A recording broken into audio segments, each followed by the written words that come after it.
రోజు Macherla MLA YCP నేత Pinnelli Ramakrishna Reddy ఈవీఎంను పగలగొట్టారా? Social మీడియాలో ఇప్పుడు ఈ వీడియో తెగ వైరల్ అవుతోంది.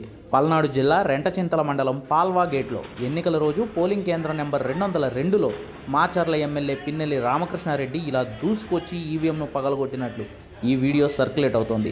అయితే దీనిపై ఎన్నికల సంఘం నుంచి ఇప్పటివరకు ఎలాంటి వివరణ రాలేదు. అసలు స్వయంగా ఎమ్మెల్యేనే ఈవీఎంను పగలగొట్టినట్లు ఇప్పటివరకు సమాచారమే బయటకు తెలియలేదు. పిన్నెల్లి ఈవీఎంను పగలగొట్టగానే అక్కడే ఉన్న టీడీపీ కార్యకర్త ఆగ్రహంతో ఎమ్మెల్యేనే కొట్టడానికి మీదకు వెళ్ళాడు. కానీ ఎమ్మెల్యే అనుచరులు అతన్ని నిలువరించారు.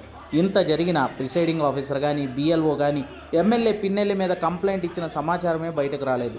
ఈ విజువల్స్ పోలింగ్ బూత్ వెబ్కాస్టింగ్ విజువల్స్గా తెలుస్తోంది.